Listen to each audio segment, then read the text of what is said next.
It still says starting. Magic fingers. And it started. All right. Booyah. It was the magic fingers that did it. Ladies and gentlemen, this is the Overtime MMA post-fight show, which I, fitting with our theme of Overtime MMA, have decided to call Double Overtime. I like it. I already wasn't getting paid for this shit, and I was working after hours, and now I'm working after hours, so that's my thinking behind the title. If you don't like it, submit something else. I won't use it, but you can feel better about contributing. If you don't like it, pay us money, and we will use whatever you like, and then everybody wins. Yeah, my mantra with this show now is bring it up with HR. You know who HR is? This little guy. For those of you listening at home and not watching, I'm flipping off the camera and none of our viewers. It is the middle finger. Okay, so Brian, overall, UFC 197, we just finished it. I liked it a lot. Yeah? Absolutely. Yeah, there was a lot of finishes, and, you know, it was exciting. And I think that the decisions that came were, you know, they had a lot of weight to them. They're very decisive. It seemed like nothing was left up in the air. Yeah, right absolutely. On. So I figured we'd go through the card, go through the fights that we liked the best, and then kind of just talk about the card conceptually as a whole. Okay. You know, performances of the night, fights of the night, things like that. Right. The first fight I wanted to talk about was Walt Harris versus Cody East. I don't know who Cody East is because I have no idea. I have self-respect, and I don't watch Dana White looking for a fight. So I was out of the loop on that one. Does he have a Wikipedia? I don't believe he does. Well, I feel like that's a theme of our show. Exactly. So if you don't have it, you're not going to win. We don't care. But he lost in 56 seconds, which, you know, for anybody who is not, I guess, anybody else making their UFC debut, I'm not mad at it. But when the guy on my UFC Fight Pass had 3 different types of videos promoting him, and he had an episode of Dana White looking for a fight, I was like, you know what? Fuck him. Yeah. I'm usually not that aggressive about people. I like to think that I'm, you know, a more giving and accepting person. I'm in Southern California. I'm down. You know, I'm PC, but I just don't like him. Oh. And he lost poorly. But Walt Harris. Do we like Walt Harris? Yeah.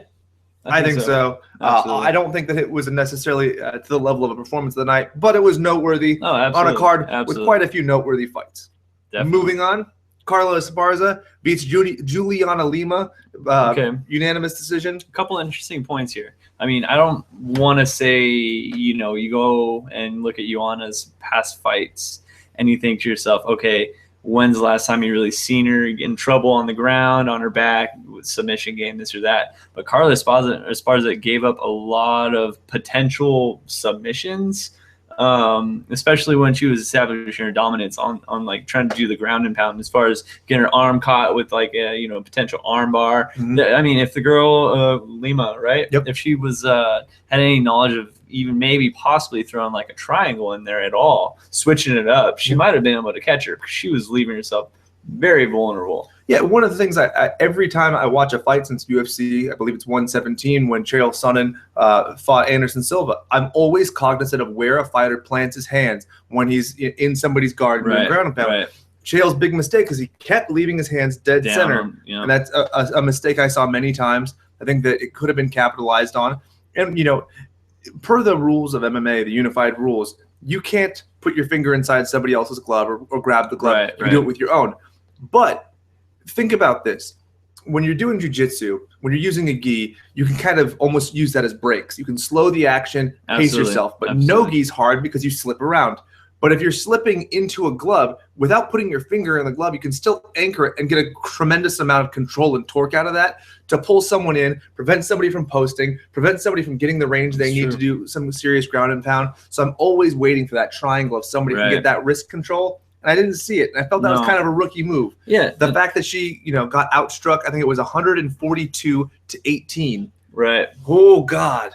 Like, do you think that she just got to a certain point where she was just like, not the face? So long as I'm not getting hit in the face anymore, I'm okay. I'm considering that a win in my book. That's true. Yeah. Yeah. It's something to think about. You know, another thing also to look at, like, it just seems like Esparza was like very reckless when it comes to trying to storm the downed opponent. I mean, trying to get that ground and pound. She almost got clocked in the head with the up kick probably 3 or 4 times, like solid up kick. She got caught quite a few times. Oh, yeah. And and the up kick isn't just a defensive maneuver. I mean, it is a serious offensive maneuver. Right. If you watch the Benson Henderson Frankie Edgar fight, if you watch the first one, that won Benson Henderson that fight. I don't care how you – it's like I felt that Frankie Edgar won that fight, and obviously it's completely tangential, and I bring it up a lot. But that kick was a huge deciding factor from your back. So it was a tilt in the fight. Exactly. And so here you have this woman – I don't know. I agree with you. I think that's a very reckless position, and that's one of the reasons why you see these guys kind of going in with this weird posture. Right. You know, their spine kind of becomes gauging it. Yeah, gauging it. They look like the worm guys from Men in Black. They want to look at that up kick, and then a lot of times they'll throw a couple kicks to the thighs, this or that, and they'll be like, "Fuck it, stand up," and then they'll just leave it at that. Yeah, and it's not that you got to look at it in this situation. Is the juice worth the squeeze? Right. How many knockouts have you seen from a guy getting around, somebody's guard and throwing a heavy hand? Exactly. It almost seems like it's almost human nature to see somebody laying down on their ground and want to be able to just come in with that looping hand and just smack them in the head. That hendo punch. Because it just seems like it's so easy and ripe for the taking, and then boom. But the problem is, that famous H-bomb comes when somebody's already unconscious. Michael Bisping was done. So you have anybody who has any kind of posture or wherewithal, you're in a bad way, my friend. That's just not going to work out well for you. So as far as Carla Esparza, Juliana Lima, it seems like Carla Esparza was doing well for herself. Right, absolutely. I definitely see it. It was definitely a good fight for Esparza as far as the win goes, but establishing herself as being one of the top contenders, I feel like Joanna would just wreck her over again. I don't feel like she deserves a rematch. So especially given the delay that we have now between the next title fight. Right. And one thing I thought was just shocking was just recently when Rose Namajunas had her win over Tisha Torres, Dana White said that he still thought that she was 1 to 2 fights away from a title shot. No. But if you're going to give Rose Namajunas a fight, she's number 4, Esparza's number 3. You got time to kill until July. You have those two. Handle it. And I think that Rose definitely takes it in that fight. Absolutely. She's I feel like she's a better striker. I feel like she's an overall better fighter. I feel like her submission game is much more savvy, both offensively and defensively. I think that Carla Esparza would just kind of try and do the same thing. Exactly. She just plot in and try and use her strength, try and wrestle somebody down and ground and pound, essentially kind of like a female Tito Ortiz. Yeah. And I think that this could be a really fun fight for like a UFC Fight Pass card. Rose Namajunas, Carla Esparza, number 1 contender fight, and I love the idea of number 1 contender fights being 5 rounds. Right. We're gonna get to it, but OSP, he has some 5-round experience because he went the distance with Ryan Bader. But other than that, no 5-round experience. Obviously, he's a short notice fight, but you like to see those guys in the main event of a big card or with title implications. It's definitely shown. We'll get into it a little later, but it showed how clearly an experience he was with that later rounds. And like I was saying earlier, when it comes to how much you train in the gym compared to how much you an actual fight, there's a difference between a guy that's going 75% in a 5-round fight in the gym as a sparring match or this or that, compared to a guy's going 100% for that full 5 rounds, trying to knock you out, trying to submit you, this or that. And also it's just the lights, the crowd. It's very. It used to happen to me all the time in wrestling.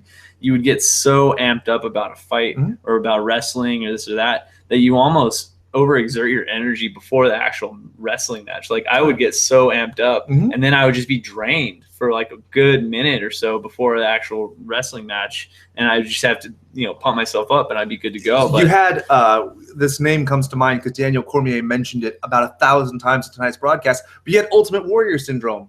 Right? You run to the cage and you do the shaking of the ropes. Yeah, and then you're just like super drained. You're super drained because you're expending all your energy without even expending your energy.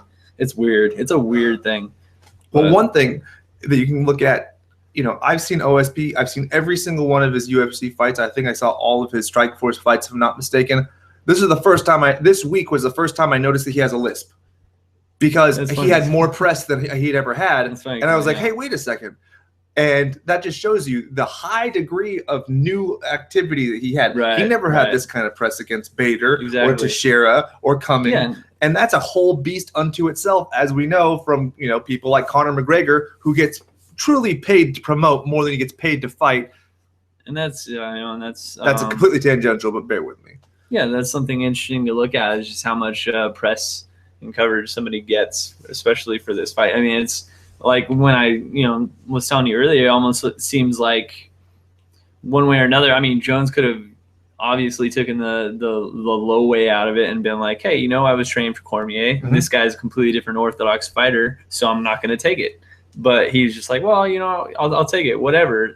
You got to give OSP credit for the three weeks of training and whatnot. And I feel like it still hurts Jones' stock.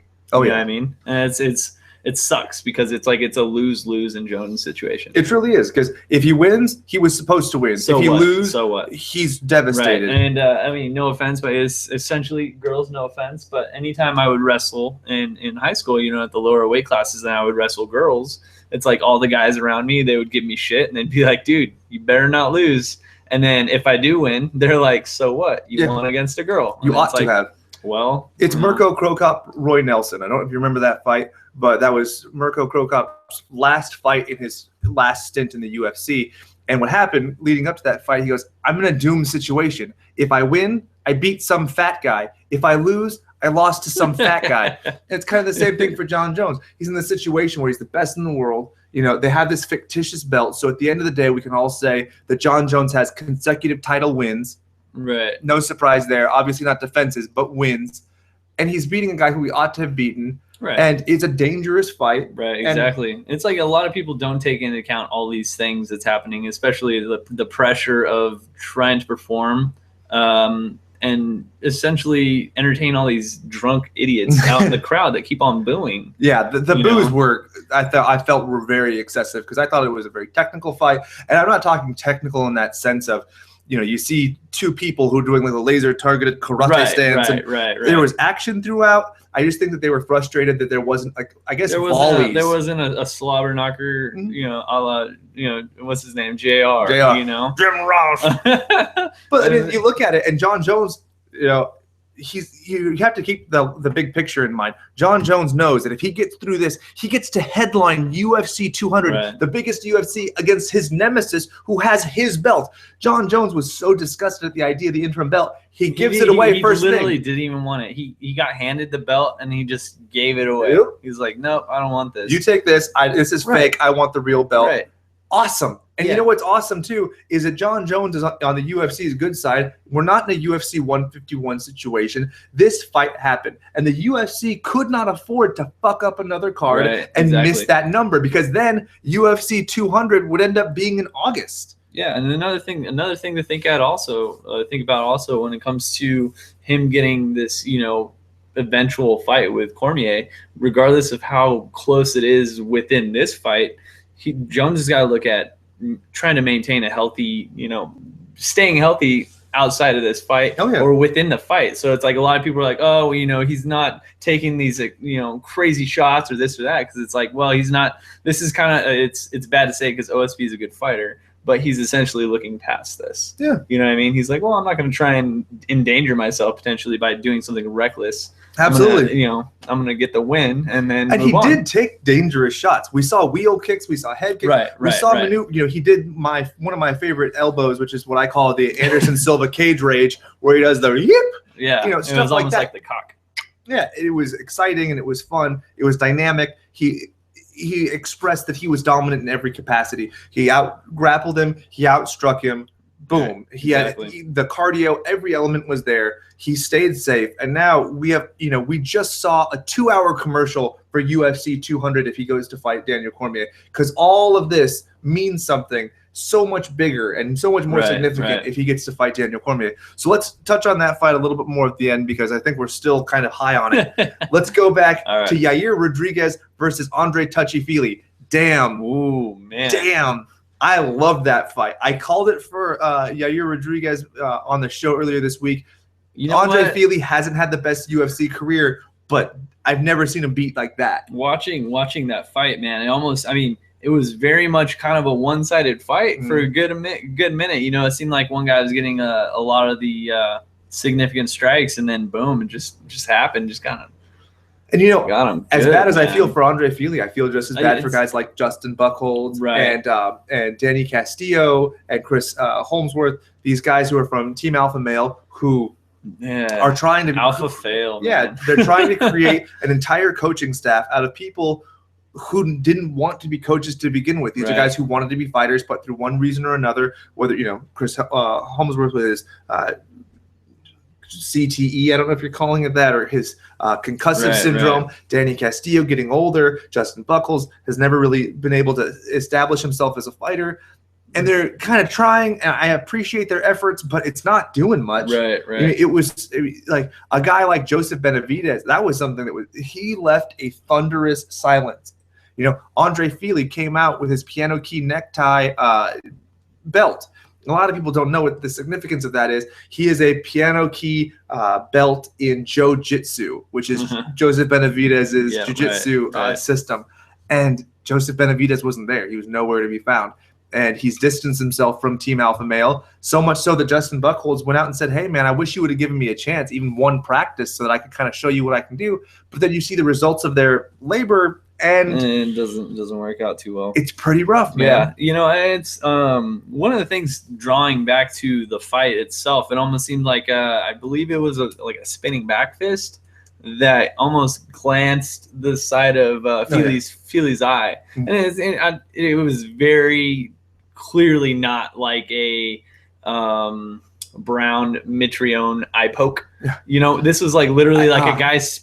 That wasn't an eye poke. It was a finger fucking. It was a finger fuck. My bad. First base.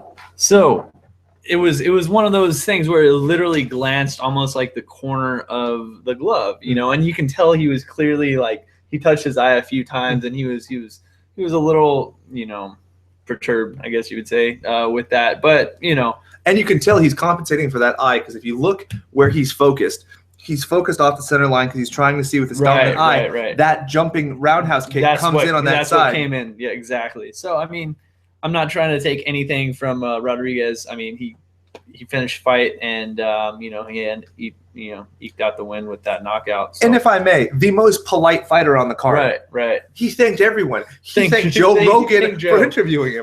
That was awesome. Yair, cool. My man. That's cool. You clearly went to cotillion, brother. I did too. We should take women slow dancing. I don't know. Where else do those skills apply? I did it for years. If you know what cotillion is, you know my pain. If you don't waste the time to Google it. It's not that funny. Moving on. Robert Whittaker versus Rafael Natal. Forrest Whittaker. So high on Robert Whittaker, and I have been for years now. And his only loss coming to, or his only recent loss coming to Stephen Wonderboy Thompson. Right. Undefeated Miller. Yeah. You can't be mad at. Because Thompson has suddenly become the best middleweight ever. And what's awesome, or best welterweight, but since Whittaker has become a middleweight, he's undefeated, and now he's 5-0 in the middleweight division. That says something. Absolutely. That is a huge streak in the middleweight division. Obviously, middleweight's pretty stacked. Not fighting the best of competition. Right, exactly. But he took a big risk. He's definitely working his way up. Exactly. Absolutely. Well, he fought a guy who was almost twice as far to number one as he is in the rankings, and now he's moving on up. And I hope that he gets a great shot. Yeah, he fought a guy that essentially is fighting in one of the main events coming up. With Anderson Silva. Uriah Hall. Uriah Hall is fighting Anderson Silva, and Uriah Hall is doing so off of a loss to Robert Whittaker. Right, exactly. Which is a very exactly. I think the phrasing was a little lost there, but it was a dominant performance. Yeah. Señor Kerr, quiero cervezas. Maybe like 5. Coronas más coronas, por favor. Anyway, Robert Whittaker, ranked number 7. You know what fight I kind of like? If it turns out that Lyoto Machida kind of gets the Yoel Romero treatment and isn't suspended by USADA forever for what was clearly an innocent mistake, that would be a great fight. I think that would actually be a pretty good fight because it's two styles clashing. You kind of wonder how many people have figured out the essence of Machida's elusiveness. You know what I mean? And Whittaker's, he has that heavy hitting power, and I feel like he's, I don't know, it's strange because it's like you feel like I always liked Hendo, but I feel like Hendo has always relied on that one shot. Well, at least he has since coming back to the UFC. Right. Yeah. And I feel like Whittaker is just like a younger more polished version of, I could see that. Hendo. You know, I mean, obviously not the wrestling chops, but the pressure when have fighting. you ever really seen Hendo use his wrestling? Not since he was Hollywood Henderson. Right, exactly. But I mean, his pressure fighting was excellent tonight. He stayed at a good range. He remained focused. He didn't push in too hard. He picked his shots. I mean, he did everything that you want a guy to do, especially at that early kind of infancy stage of becoming a contender. Right, absolutely. And I think that, you know, while he versus Lyoto might end up kind of being, it could possibly be a stinker because he's so calculated. I also think that he's a guy who could look excellent against Lyoto if he goes in with the right game plan. As far as Rafael Natal, you know what? I give the guy props for taking the fight. I mean, he's 33. He's been in the fight game for a bit, and he stood in and banged with him. Also, he got a great opportunity with this. Sure, he was on the same number of wins as Robert Whittaker. They were both on a 4-fight streak going into this. Dude's ranked number 13. He was going up against number 8 in the world. That's a huge leap forward. Absolutely. I think what's going to happen, he's probably going to slip in the rankings a bit, still stay at top 15. I think a guy like C.B. Dalloway might be a solid fight for him. Absolutely. That sounds like a pretty good fight. We're not punishing him too much and making him fight an unranked fighter, but at the same time, we're realizing he's not top 10. Exactly. He's top 15, maybe even unranked. And you know, essentially, it's like with the more fighters coming into the UFC, being top 15 isn't exactly a bad thing. Yeah, it really is. It's not a shameful idea. And, you know, it puts you in a position where, like, look at a guy like Eddie Alvarez. We talked about him often throughout the night. This is a guy who lost his UFC debut, but then through careful matchmaking was able to get himself to a UFC title. Yeah. Because what he did, he said, okay, I beat a guy. He picked this fight. Exactly. Picked this fight. I want to fight Gilbert Melendez. He had just fought for a title. He beats Gilbert Melendez. I want to fight Anthony Pettis, who had just lost his title. Boom. And now you're at a fucking title shot from losing your debut to a title shot in 2 fights. Somebody like Natal can do, being in the top 15. He essentially can pick and choose from anywhere within outside of the top 10 to work his way back up. Exactly. And it's hard when you're a guy making your debut to come in and go, hey, I want Anderson Silva. Right, exactly. Not going to happen. So I don't think that Natal is necessarily a lost cause. I think that if he has some very selective matchmaking, he still showed some great poise in the fight. Absolutely. It's something you look at some fighters who come in and they're hovering around the top 15, maybe outside of it, and they just get completely destroyed. And you're just like, why would anybody want to pay to watch this? And he gave it his heart. You know, and I don't think he's a gatekeeper by any means. No, absolutely not. Yeah. Absolutely not. And how about that head kick that Whittaker landed in the third round? Jeez Louise. I felt my teeth rattle. So if you haven't seen that highlight, go about it. Yeah, and what's great too is, I mean, Whittaker isn't exactly the smallest guy for him to throw that head kick. You know, he's pretty built. Yeah, I mean, he seems to have really filled out to that middleweight frame. Right. I mean, he looked way cut this time compared to last. Not saying he was flabby by any stretch of the means, but I think you get my point. The athleticism is starting to match the technique. Right. I mean, this is a guy who fought Colton Smith, who I think fought as low as 155. So it shows you he's a bigger boy. Right. Moving on. This was a great fight. Wow. I think that we both kind of agree this is fight of the night. This might be fight of the night. I mean, I feel like you forgot it a little bit. I did, because I'm still so high on Robert Whittaker, but then I thought. But then again, you also think the significance of Edson Barboza like beating Anthony Pettis. The later end of, I mean, obviously the Jones one, I feel like it's kind of a stinker. I mean, I don't want to throw it out, before we start talking about the fight. But the latter end of the fights, I mean, you look at like Demetrious Johnson one. Oh man, that was so good. Oh, I'm so happy. Just the fact that like he gets taken down by Olympic wrestler, and then he gets like mule kicked off like nothing.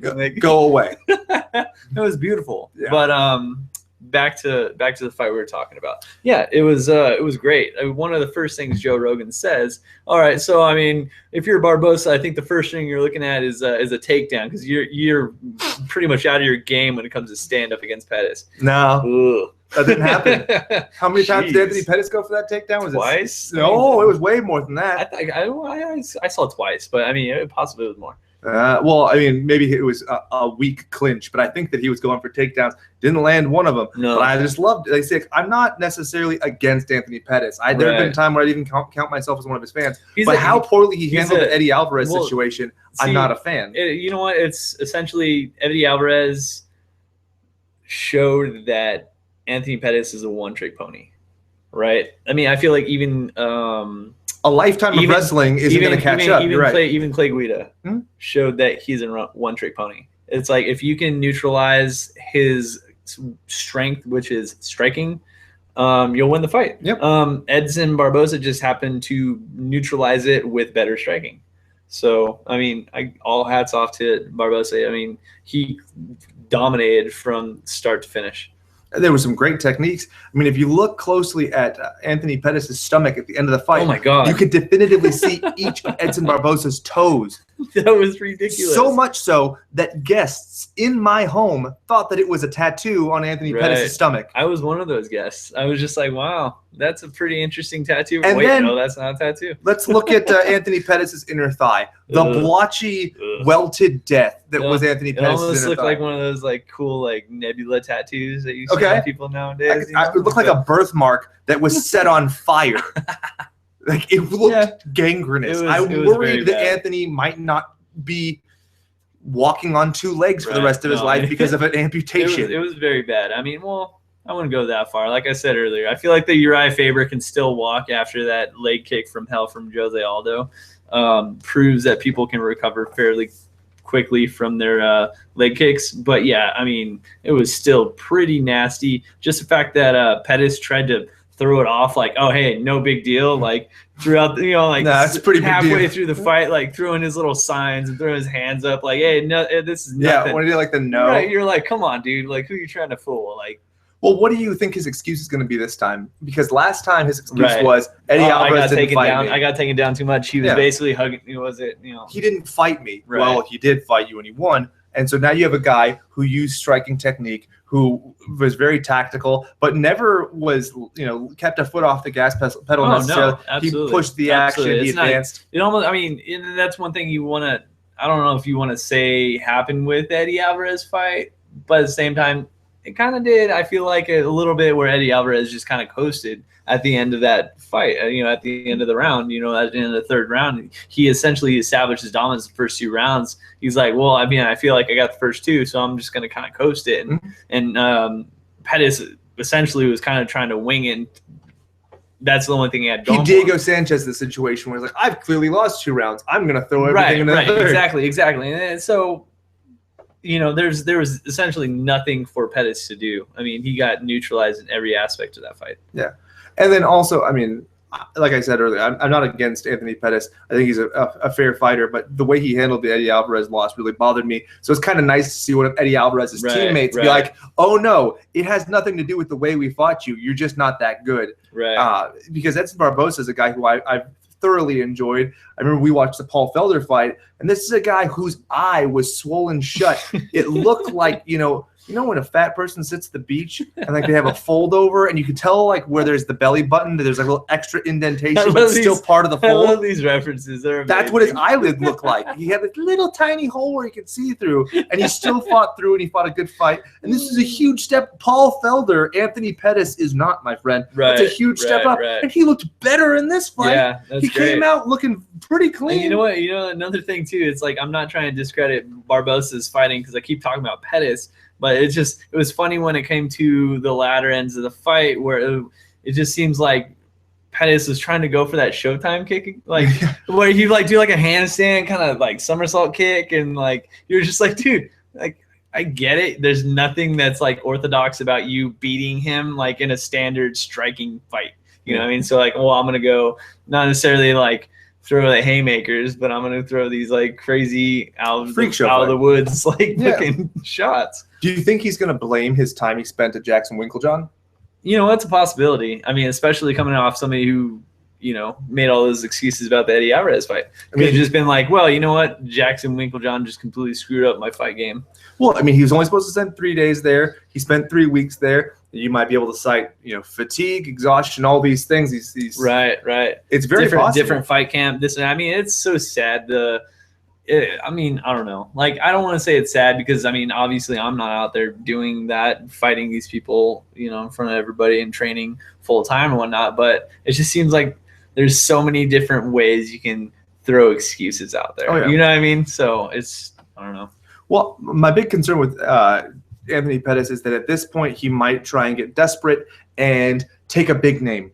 You know, I could see him be like, no, I need to fight credible challenge. I want Tony Ferguson. I don't know if they would give it to him though. Yeah, I think that a good fight for him right now would be a guy like Michael Johnson coming off that loss to Nate Diaz. I think that's a good situation to be in. But absolutely. Going against somebody they're both essentially almost kind of like the same style fighter. You know what I mean? Michael Johnson has a little bit of a ground game. You know what I mean, as far as wrestling. Well, he's a lot more of a pressure fighter, and I think that that's something that can make Pettis look good. Right. Because essentially he'll throw those counters and it'll polish up his counter game and whatnot. But I mean that would be a good fight. I would absolutely like to see that. Because the last thing you want to see is him try and challenge Khabib, Tony Ferguson, these other guys who could then like. That's something I would actually see, like Edson Barboza. Edson versus Tony would be a rad fight. Right? That's what I was about to say. That would be a really good fight. So. I think stylistically it could be very, very solid. So I think that's a good linear way to go for those. Let's move on. Demetrious Johnson versus Henry Cejudo. We kind of alluded to it. Man, I have to admit, I have never turned on a fighter so much during embedded. Like Cejudo. I was never high on Cejudo, but I was so annoyed with him by the end of embedded because everything was a humble brag. Every chance he got, as an Olympic wrestler. I was just blown away. Everything. Or like him talking about like his brother, like, my brother's kind of clearly fat. Okay, what does it have to do with anything? Why are you talking to me right now? Go train. Do better. Go feather your hair somewhere, dude. Oh my goodness. And Demetrious Johnson, truly one of my top 3 favorite fighters of all time. Absolutely. And we were just like, when he was taken down, the poise he had. You would never think he was in a fight. He was not scared whatsoever. He was calmer with an Olympic gold medalist on top of him than I am driving in traffic after work. I feel like he gets more scared playing like Dark Souls on PC over Henry Cejudo taking him down in a fight. That's an irrefutable fact, Twitch fans. Right, exactly. Follow Demetrious Johnson on Twitch. He's Mighty Squall, or his name is Mighty Mouse UFC 125 on Twitch. Yeah, absolutely. I've never watched, but you should because you clearly have more free time than we do. I think if you're watching us, you probably have more free time than we do. But that was a great fight. It was an amazing fight. And I mean, like I said earlier, just the fact that it was one thing that like. You see Cejudo's takedown ability when he took down Demetrious Johnson. It would seem like so fluid and so effortless, right? Because it's something who just trains nonstop in wrestling, and it was one of those almost like leverage where he was like letting Demetrious Johnson push towards him, and then he like pushed him, and it almost like counteracted. Exactly, and took him off his feet. And that was really great, and he just wasn't able to capitalize because, like, immediately Demetrious Johnson pulled guard, kind of like got a whizzer on his arm, and Cejudo wasn't able to separate, and then literally used both of his feet and just launched him off of him, which is kind of ridiculous if you think about. I mean, it was like a scene you'd see in a movie. Like, let's say the knife-wielding bad guy is about to attack the good guy. He catches him with his feet and sends him out through a window. I feel like I might have done that to my brother in a wrestling match in my living room, like once upon a time. Truly, it's a pro wrestling move. The only thing is instead of doing the monkey toss over his head, he just pushed him out of the way. Forward. And Cejudo landed on his feet, and I think you kind of see that, like, oh fuck. Yeah, right. Like it almost seemed like it caught Cejudo completely off guard because then like it took a second for him to be like, oh, okay, I have to go in and try and like take him down or throw some strikes or something, and then DJ just remained calm, calculated, and he was always focused on that next step. And I think it was funny because that takedown kind of reminded me of the Holly Holm aha moment with Ronda Rousey. Right. I was like, because it was so much better than the other takedowns we've seen him, because we've remarked on this show how Henry Cejudo hasn't capitalized on his wrestling, so it was almost like, oh, this is the mystic technique. Right, exactly. But then it turns out that DJ is just as good, if not better, in MMA wrestling. It almost seems like it's almost like Cejudo wants to be like the Matt Hughes of old. You know what I mean? Where it's just like take him down and try and hold him and grind out that fight, grind out the win with the ground and pound, this or that. But I mean, it was interesting to hear his breakdown of Demetrious Johnson on the embedded when he's watching DJ's fights and he was saying what he wanted. Oh, he's going to take that 2 left hook, step in. I want my training partners doing that. the week of the fight. Right, exactly. I'm sorry, what did you say? I mean, it's. I mean, I get it. You have to say something about your opponent on the embedded this or that, but I mean, trying to emulate somebody like Demetrious Johnson, it's. Good luck with that. It's not going to happen. If you can find somebody who can emulate Demetrious Johnson, they're too good to be your training partner because they're Demetrious Johnson. Exactly. And it's the same thing that they were talking about with the Jon Jones. It's like trying to find somebody to emulate Jon Jones, and you're like, that just sounds stupid. What you need to do is you need to take Anderson Silva, fill him with a bunch of TRT, and give him pool noodles for arms with just bricks at the end, and that's Jon Jones. Woo! Because although those leg kicks that Jones had thrown, he wasn't even throwing the jabs or the elbows or anything. Fuck your leg. Like, oblique kick. And that stepping side kick, dude, I love that technique. Right. And he does it just very perfectly. And you can see every time Ovince be like, damn it. But let's finish up on DJ versus Cejudo. DJ. So, I mean, okay, obviously with DJ clearly just cleaning out the whole division. I mean, you have to give it to Benavidez again. I want to go through this. So let's look at the top of the flyweight division. Although, hold on, before you do that, I take it back. It shouldn't be Benavidez. They should skip over him, and whoever wins the Ultimate Fighter off the streets or whoever, I guess. I honestly think that's not a bad choice, my friend. So Joseph Benavidez, you know, DJ said that he was for a third fight. I think that's the fight that makes sense. Henry just lost to him. Juicio Formiga lost to him previously. Ian McCall has that draw, but then a loss. But here's the fun thing about Ian McCall. Coming off of a loss over a year ago, so he clearly needs a win. Kyoji Horiguchi, DJ beat him. John Moraga, DJ beat him. Zach McCoskey coming off 2 losses. How are you ranked number 7th in the division coming off 2 losses? But okay. They don't have anybody. So the next guy is number 8, Wilson Reich, going on a win streak of 1.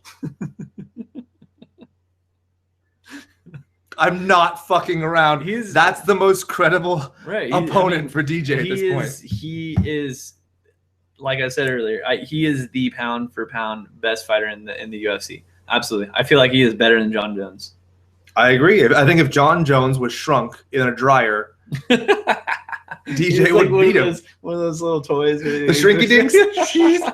You put a little extra water on DJ, and he swells up. And you put John on the dryer on high for a while. He turns into DJ. It's perfect. Yeah. And, well, somebody that could be a meme. I mean, somebody photoshopped a picture of them fighting, but they clearly had DJ swollen up, so he was like the same size as John. And I was like, I feel like it's more realistic to shrink Jon Jones than it is to grow DJ, because those mushrooms in Super Mario don't exist for real. So there's nothing you can do to double in size. That's true. But truly, DJ, fantastic fighter. So Cejudo, Ultimate Fighter. I think it's a solid idea, but I do see his concern of he not wanting to wait that long for not only the show to record, but then the show to air. He wants to be active. Who would you give Cejudo? Would you give Cejudo like McCall? Or? Dude, I would love to see Cejudo have to fight Joseph Benavidez, because I thought that he should have had that kind of a fight going into this. I don't think it would be like that. I mean, because technically that would essentially be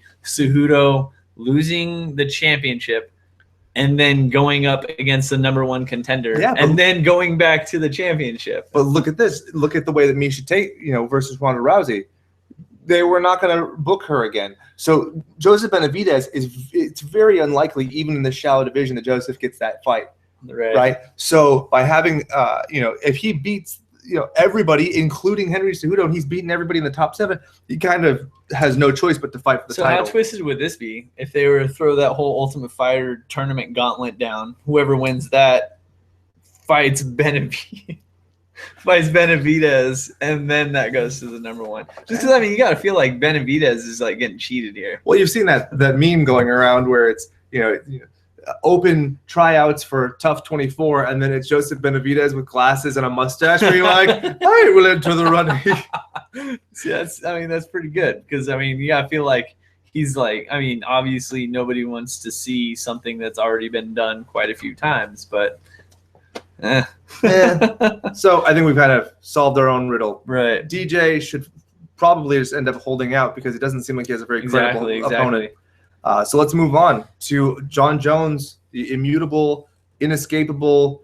Nice guy nowadays. Yeah, seriously, he used to be irredeemable, but now I think that people really like him, and the whole move. I feel like it's one of those like redemption things. Hell yeah, it's totally working for him. And going out and talking, giving the hugs to his brother and his family and stuff. Absolutely. And it's he's always been quote unquote like a religious guy, but I feel like even more so than now, like especially with like going through like one day of rehab or whatnot. Well, one thing I thought was interesting is I went sober, back. He's I don't know. I think I read somewhere he's like 7 months sober now, and like he's been hanging out with like better people. He's not going out and partying. He actually has like a personal driver, like a guy he trains with to take him wherever he needs to go. Yeah. And so I feel like he's definitely going in the right direction. It's not like he's like before where he's saying these things, but you're like, are you really? We have clear evidence that you're not doing those things. Exactly. But one thing I thought was interesting, I watched some of Jon's older fights, and I remember one, I think it was the Ryan Bader fight, where he talks about his Philippians tattoo. Philippians 4:13 on my chest. It means I can do all things through Christ who strengthens me. And that you see a lot of fighters reference that. You see like Shawn Michaels in the WWE had referenced it. You see it a lot. And I think with Jon Jones, it seemed like a very almost humble brag kind of a thing. I can do these things. Whereas tonight he said he just gave thanks, which I liked that angle. Right, I mean, like when Edson Barboza knocked out Terry Edom. I mean, I listened to Slayer. I'm a bad person apparently, but I thought that was kind of cool because when he knocked out Terry Edom, he got down, he said thank you to God, he said don't praise me, praise him, and that was where it left. That was it. And so I like this new type of religious Jon Jones. It doesn't seem like the humble brag. It doesn't seem like that. Exactly, I'm awesome. Exactly. And also he's just very humbled by the whole experience. You know what I mean? Like everything that happened to him, like he kept on saying in the post-fight interview, like it almost seems like everything happens for a reason. This whole experience has humbled me.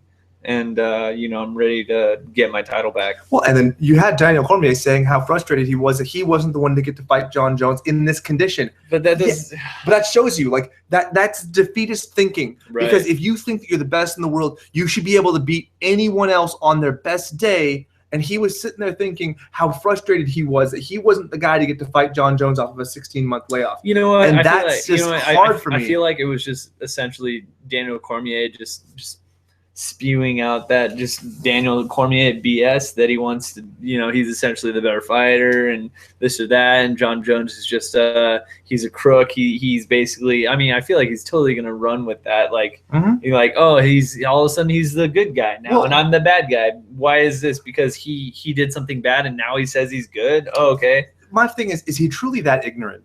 Right. Daniel Cormier's watched pro wrestling. We know because he mentioned the Ultimate Warrior and Hulk Hogan 3 different times tonight. But here's something I want to remind him of. Remember Chris Nowinski? Right. You remember him? Right. The guy who went to Harvard. And his whole angle was, I'm better than everyone else because I went to Harvard. I went to Harvard. I'm Ivy League. And he was a major heel. That's his thing. That's what Daniel Cormier is doing now. Right. I'm better than Jon Jones because I've never made these mistakes. Right. Well, bully for you, but people can relate more to Jon Jones than an Olympic wrestler. The thing is, there's a difference between WWF fans and UFC fans, right? Because WWF or WWE, I get my... It was just your reaction to it. Right. Right. WWE fans, they are there for the story, right? I hate to say that because WWE people, wrestlers in general, are really good athletes. Actually. I'm not taking anything away from that. But they like that gossip that, essentially it's like TMZ, but wrestling. It's a live soap opera with a stunt show. But when it comes to like people in the UFC like watching this and you're listening to this guy just spew the stuff that is clearly making him the bad guy, it almost like makes you feel like irritated. Yeah. You know what I mean? Like it's a waste of my time. I felt irritated when I was listening to him. I agree. There's already enough intrigue in this fight on the merits alone. Jon Jones is the best fighter in the world in that division. Jon Jones is the champion. And DC's lost to him. He never lost his belt in the first place. I feel like that's all Jon Jones really needs to say, and end of argument. Yeah. You know what I mean? Well, and then you look at Daniel Cormier, and his whole angle is, okay, yeah, I'm better than you, Jon. You've made these mistakes, but at the end of it all Jon Jones has to say is, "Bitch, I beat you." I am better than you. Right. Because it doesn't matter. This is not a meritorious system where because you help old ladies across the street, you're the best fighter in the world. Daniel, you're the best fighter because of who you beat. And you did not beat Jon Jones. So this whole angle is a waste of our time. And it's funny because that was what Jon Jones was doing before his transformation into kind of like a humbled guy. He was essentially like, I don't give a fuck what you feel like I am or what I do on in my spare time. I snort coke off of strippers' asses all in Brazil. The time. In Brazil, absolutely. But I still beat you, and I'm still the champion. So regardless of what you think, there's that. So shut up or do something about it. Yeah, and I think that the fight's going to be very much the same. But the hype going into it, it was a rivalry. It was called, the pay-per-view was called Bitter Rivals. It had the title Bitter Rivals. But my point being, if you're going to lose Conor McGregor and Nate Diaz, that's a great fight to put on it. It fills that 3 title fight thing in the promo. If you remember from the press conference, it said 3 title fights. We got 2. We got an interim featherweight, and we have a women's bantamweight. So we need another one. Right. Boom. A light heavyweight title is pretty damn good. And it's something that like I was saying earlier, it seemed like Jon Jones didn't take too much damage from that fight. You know what I mean? There wasn't a lot of keep going. Oh, okay. There wasn't a lot of there wasn't a lot of unnecessary risks involved with Jon Jones taking an OSP. You know what I mean? Like I feel like, like you said earlier, there was a little bit of risk involved with those the shots with the elbows, taking him down, this or that. I mean, there's always risk when it comes to slamming somebody down on the ground, taking him down, lifting him up, this or that. You don't know what kind of strain that puts on somebody, especially somebody as heavy as OSP. But yeah, I mean, he looked like he could still go like another solid 3 or 4 rounds. So yeah, that would be interesting to think about. Oh yeah, and one thing I thought was really interesting, not a single eye poke that I saw. Right. Yeah, that was kind of neat. Good. Absolutely. And it showed, an advancement in strategy. He was aware of it. And how did he create range this time? He used that stepping side kick. He used that kick. Absolutely. And then what's interesting too is that OSP is 6'4". So that pushing down on the head, he didn't really have the opportunity to do that so much because it kind of puts him off balance. So I think that's a consideration we're not necessarily going to see in the future, but it was kind of interesting to see those subtle mechanisms, especially over that length of time. Jon Jones looked bored by the fight, but I was actually very entertained. I'm very excited to look at that and then look at Daniel Cormier. Look at Daniel Cormier's last fight against Alexander Gustafsson. I feel like Jon Jones, oddly, even though he's had a lot of time off, has expressed more development. He's evolved. Yeah. He's essentially evolved. Absolutely. And it's another almost comparison with Demetrious Johnson. Yeah, right? Exactly. These are guys who are hungry to develop and cultivate their skills. And then you look at what Jon Jones said to Daniel Cormier, buddy, you're 37. You're not getting any faster. There's no way you're faster this time you fight me than you were last time. That's true. And that's an inevitability. So what do you do when you have to fight the throngs of time? You get better at your technique. And I think that's something that Jon Jones is really going to be able to do. Absolutely. One thing I wanted to point out that Joe Rogan said, that this is arguably the best fighter in the world. And then he said something that was interesting.